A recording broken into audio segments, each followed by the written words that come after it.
Good morning. I'm Bill Asaley, the Acting United States Attorney for the Central District of California.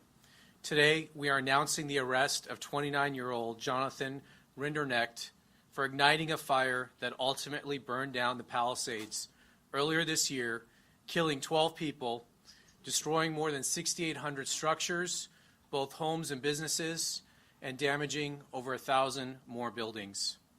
The complaint unsealed today charges the defendant with destruction of property by means of fire, a felony that carries a mandatory minimum 5-year federal prison sentence and is punishable by up to 20 years in federal prison. The defendant was arrested yesterday on a federal criminal complaint near his Florida residence, and he's expected to make his initial appearance today in the federal court in Orlando, Florida. I stress that the complaint contains allegations and every defendant is presumed innocent until proven guilty in a court of law. The allegations in the affidavit are supported by digital evidence, including the defendant's ChatGPT prompt of a dystopian painting showing in part a burning forest and a crowd fleeing from it. And we're going to put that up on the screen here once we get that going. The allegations are, there it is. That's from his ChatGPT. That's an image he produced a few months before the fire started. It shows the city being burned there. The allegations are further supported by the defendant's cell phone, his false statements to law enforcement, and his behavior during the Lockman fire, which the defendant is charged with maliciously starting shortly after midnight on New Year's Day of this year, and which eventually became the Palisades fire. Late last New Year's Eve, Rinderknecht returned to Pacific Palisades after working the evening shift as an Uber driver. 2 of his passengers told law enforcement that he appeared agitated and angry that night. After dropping off a passenger in Pacific Palisades, Rinderknecht parked his car and tried and failed to contact a former friend. He exited the car, walked up a nearby trail, took iPhone videos at a nearby hilltop, and listened to a rap song whose music video included objects being lit on fire. The defendant had listened to this song and watched its music video repeatedly in the days leading up to the Lockman fire. 12 minutes into the new year, environmental sensing platforms indicated that a fire had started. It took the defendant several tries to contact 911 to report the fire. He fled the scene in his car, but turned around after passing fire engines driving in the opposite direction to fight the fire. While the Lockman fire burned, the defendant walked up the same trail from earlier that night to watch the fire and firefighters, using his iPhone to take short videos of the scene. Although firefighters suppressed the blaze, the fire continued to smolder and burn underground within the root structure of the dense vegetation. So that fire started on January 1st, and it smoldered underground for about a week until on January 7th, heavy winds caused this underground fire to surface and spread above ground, causing what became known as the Palisades Fire, one of the most destructive wildfires in Los Angeles City history. Law enforcement got to work and by January 24th had identified and interviewed the defendant. During his interview, he lied about where he was when he first saw the Lockman fire, claiming he was near the bottom of a hiking trail. Geolocation data for the 911 calls showed that he was standing above the fire in a clearing merely 30 feet from the blaze as it rapidly grew. As the world watched in horror as the Palisades fire burned, victims perished in the smoke and flames. Homes where cherished family memories and belongings were turned to rubble and ash. The iconic Pacific Coast Highway along Malibu looked like a war zone. Thousands of people were forced to evacuate. Though homes and businesses cannot be rebuilt, this arrest, we hope, will provide a measure of justice to all those who were impacted. We're going to do questions at the end, and we're going to get into more detail. But I want to thank the outstanding partnership we had in getting this case to where it's at.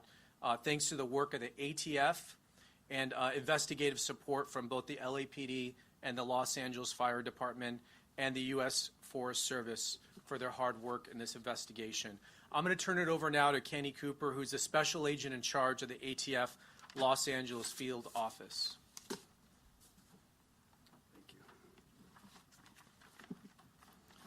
Good morning. My name is Kenny Cooper. I'm the special agent in charge of ATF's Los Angeles Field Division. Today marks a significant moment in a long road to justice for our community. After more than 8 months of tireless, meticulous work, I stand here with our partners, proud to announce an arrest in connection to the devastating Palisades fires that claimed lives, destroyed homes, and shook this community to its core. Jonathan Rindernesch, age 29, residing in Melbourne, Florida, was taken into federal custody by ATF special agents, a Los Angeles City Fire Department investigator, and a Los Angeles police detective. This partnership and arrest is significant in the three agencies working hand in glove to get this investigation to where it is. Rinderneck, as the U.S. Attorney mentioned, is charged under Title 18-844F, malicious destruction by means of a fire of real property owned by an organization receiving federal financial assistance. I know this community has endured a long wait for answers. Families have carried an unmanageable grief, and an entire community has been left to heal while living with questions. Although we cannot share every detail of this investigation, it is still an active investigation, and judicial proceedings remain ahead. I can tell you this, from day one, ATF and our partners have been relentless. We made a promise to find answers, and we have kept that promise. To give you a sense of the work, I want to highlight the extraordinary level of cooperation between ATF and our partners. The Los Angeles City Fire Department, the Los Angeles Police Department, the Orange County Fire Authority, and the United States Forest Service. LA City Fire asked for our assistance, and within 24 hours, ATF's National Response Team arrived on scene. The NRT, ATF's NRT, is an elite team comprised of certified fire investigators, electrical and fire protection engineers, chemists, accelerant detection canine teams, and other experts. We arrived within 24 hours and got to work with our partners. We processed hundreds of acres of damaged fire, examining every inch for the smallest clue. Over the course of the last 8 months, investigators conducted hundreds of interviews, including witnesses overseas, and pursued more than 200 leads. We collected more than 13,000 items of evidence, including fire debris, digital data, DNA samples, all analyzed by ATF's state-of-the-art forensic lab. Our team carried out 500 scientific tests, supported by ATF's Fire Research Lab, the nation's only large-scale fire science lab dedicated to fire investigations. More than 10 of our top engineers and support staff contributed to this laboratory analysis.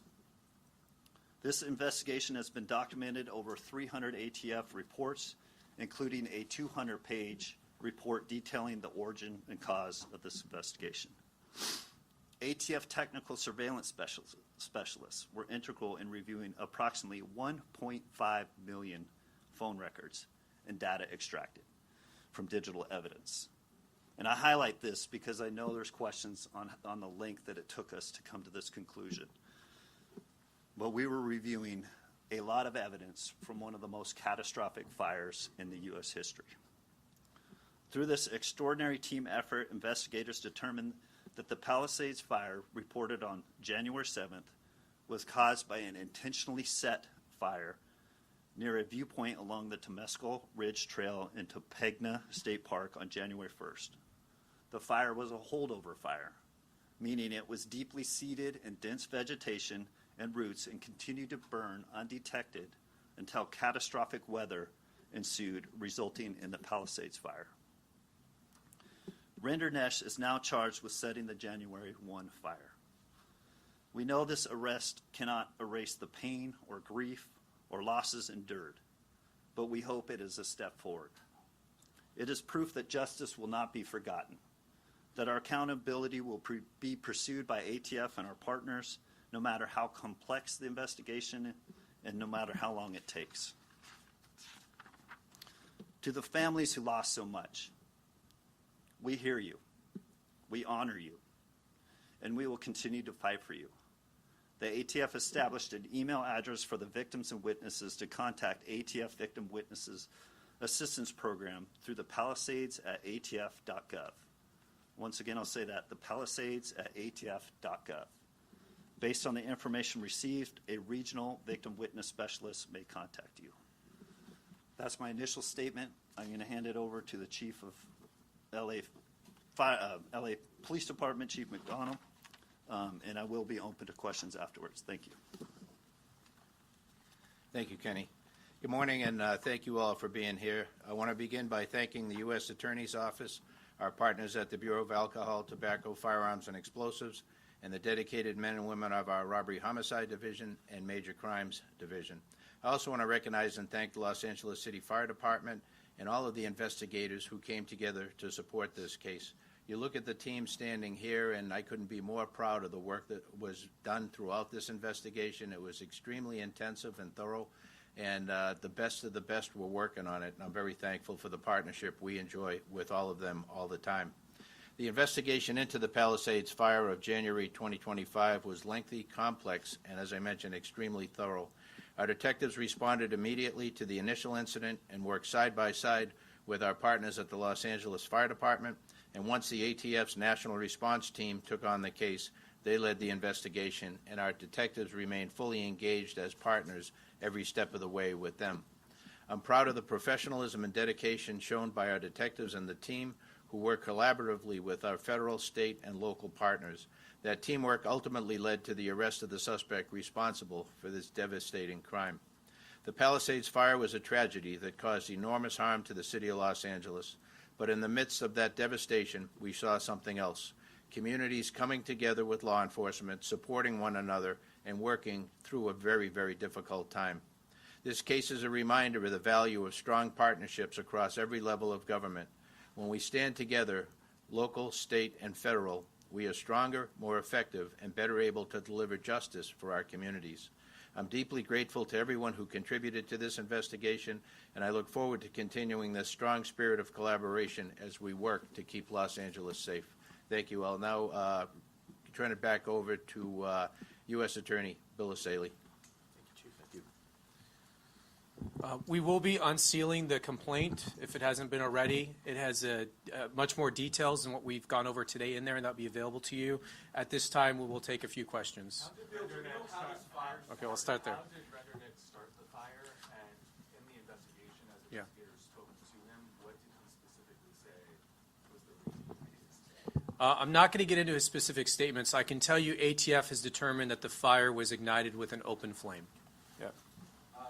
Did this gentleman ever live in the Palisades, have any direct connection to the Palisades? Was he familiar with these trails, this area? Yeah, he was familiar with this particular neighborhood, and he had a friend who lived in this neighborhood. So he knew this neighborhood. He never specifically lived there? He was a resident of Southern California. Do we know what city he lived in? Or- Okay. Yeah, he actually did live in Palisades, and he was familiar with the neighborhood in which this started. We know that fireworks. The word arson? Yes, he's arson. Yes. We know that fireworks. Okay, let me go here. What was the protocol taken around the initial fire on New Year's Day? Was there precautions taken to try and make sure that fire was put out properly? And that's quite a Yeah. when that ended and then the next fire. Yeah, we're not going to get into the full fire response. I'll just tell you the fire department did respond, and they don't say they put out fires, they suppress the fire. So they use the best of their abilities at that time to suppress it. Like we said, there was dense vegetation. The fire went underground, and, I'm not a fire expert, but there's only so much apparently you can do about that. So it did smolder there until a week later, in which the winds picked up and reignited. So that's our understanding of it started. Did he have to Let me go here. So did he move to Florida after this? He relocated, yes. Can you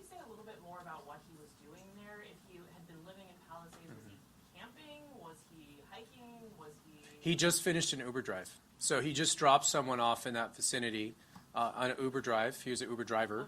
He dropped someone off. He was in this neighborhood, and he was, this is New Year's Eve, so it was around midnight, and he went up to this hilltop. And at some point up there, around 12 a.m., he ignited a fire.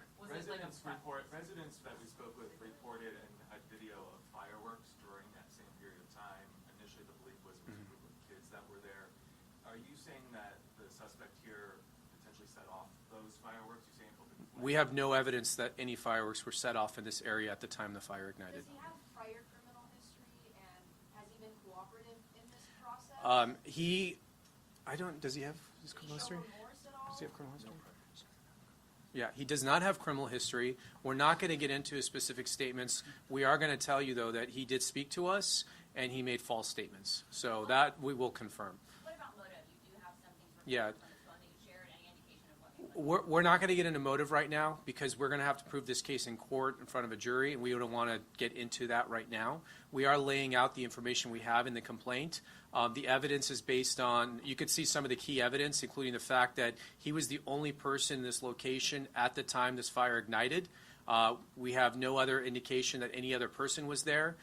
There were no fireworks at the time. We have several cameras in the vicinity that are there designed to detect fires, and this fire was detected almost right away by those sensors. So there's no indication of fireworks or other things that would have started this. He was the only person there.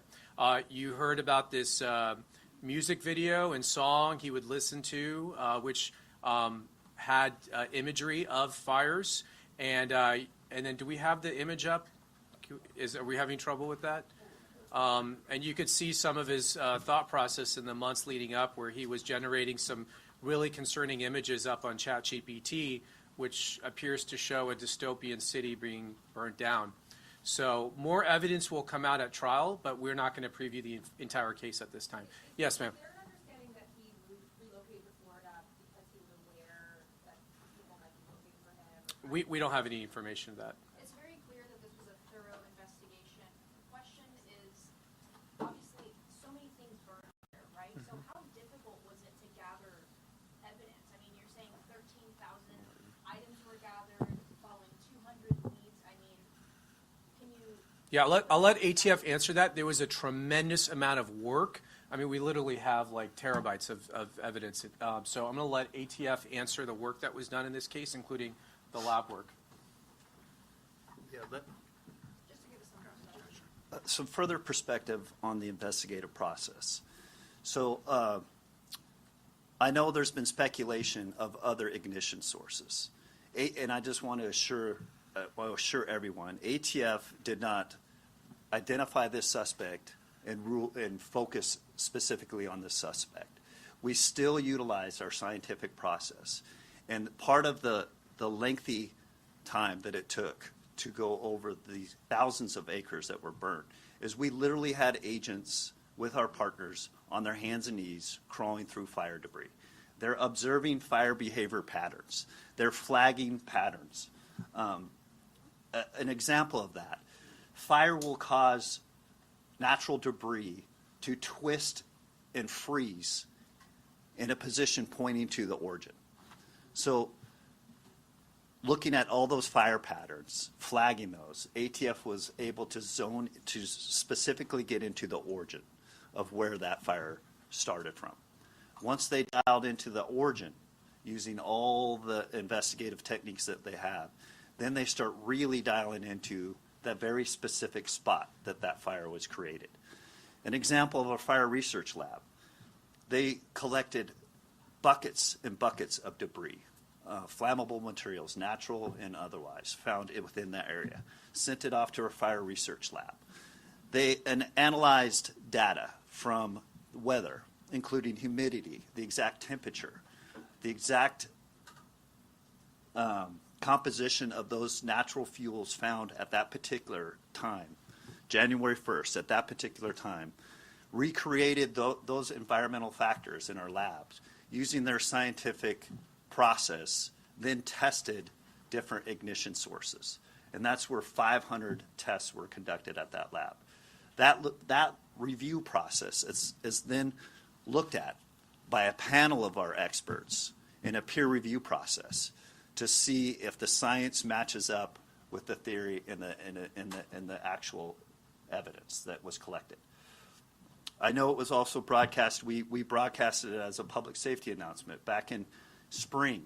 We went up and recreated a fire very safely with our partners with LA Fire, using butane and scientific process to create the fire behavior to see, and I'll tell you, to the extent of the scientific expertise that we went through, we recreated it in the exact lunar time that the fire started, meaning the exact size the moon was, and as close to the starlit environment that fire started.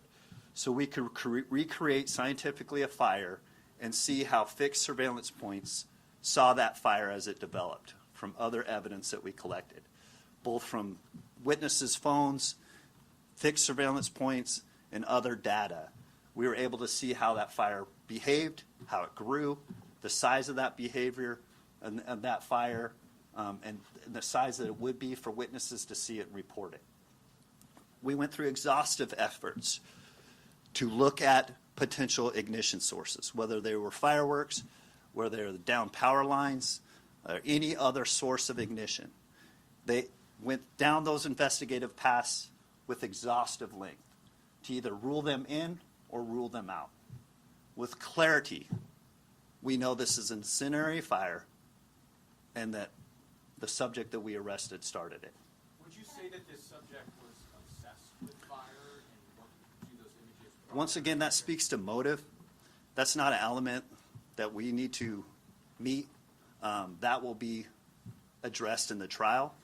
And we do have evidence of that for trial. What was the rap song?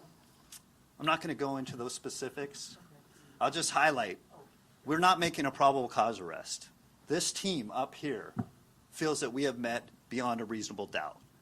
We are confident that the burden of proof by the government on this presumed innocent person will be met in trial. Based on the AI images that he did show, was it his intent to cause as much destruction to a town? You show the AI images for a reason, so it definitely leads to that impression, and I would just like that on the record. I wish we could get into somebody's head, but we can't. People do evil things for whatever reason. And I'm not going to speculate or go into anything of that. Like, we have evidence of that will be addressed in trial, but evil people do evil things. Can I ask you, this is the first time we're really. Let me answer her real quick. Holdover fire confirmed. Can you just talk about the key evidence in determining that it was the Lockwood fire that reignited to become the Palisades fire, and that spring testing of the flame was to determine the start of the Lockwood fire? I'll let him answer that in a second. It is a French rap song. I don't speak French, so I'm not going to quote it. But it's a French song. It is in the complaint, and you'll be able to look it up there. We will prove beyond a reasonable doubt that he intentionally started this fire, and maliciously. That is what the statute that we charged him requires, and that is what we prove. I'll let you answer her question about the holdover fire. Let him answer. Before and stake this place out? Your question to a holdover fire.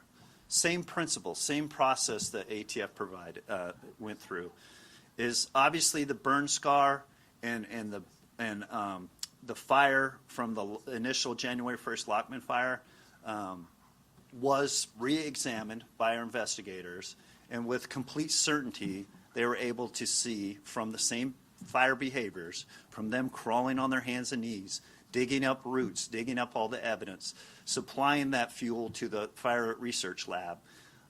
They were able, and also in collaboration of other data and other evidence. We have fixed surveillance points. We have witnesses that were up with their phones. We have a lot of different data that all concluded where this fire started, and the fire behavior from that origin, from that Lockman fire, was clearly established in the Palisades fire. Were the passengers dropped off at home or at a business?